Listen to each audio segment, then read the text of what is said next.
नवाब मलिकांच्या नेतृत्वात राष्ट्रवादीशी युती करणार नाही असं भाजपचे नेते आशिष शेलारांनी स्पष्ट केलं। भाजपमधील वरिष्ठांकडे भूमिका मांडल्याचंही त्यांनी सांगितलेलं आहे। त्यांच्या या विधानावरून आता राष्ट्रवादीचे नेते सुरत चव्हाणांनी प्रत्युत्तर दिलं आहे।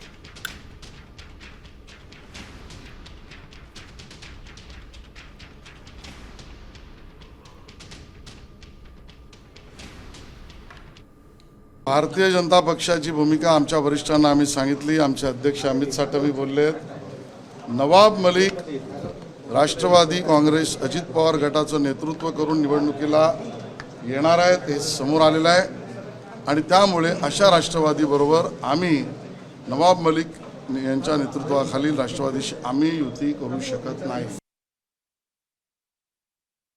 आम्ही पहिल्या दिवसापासून हे सांगत आलेलो आहे की दोस्तीत कुस्ती आम्हाला करायची नाही, परंतु हे करत असताना आमचा सुद्धा मान सन्मान आणि इतरांचा सुद्धा मान सन्मान त्या ठिकाणी राखला गेला पाहिजे। आम्ही प्राथमिक चर्चा करू आणि जर मान सन्मान राखला नाही गेला तर नक्कीच त्या ठिकाणी योग्य तो निर्णय हे वरिष्ठ नेते घेतील।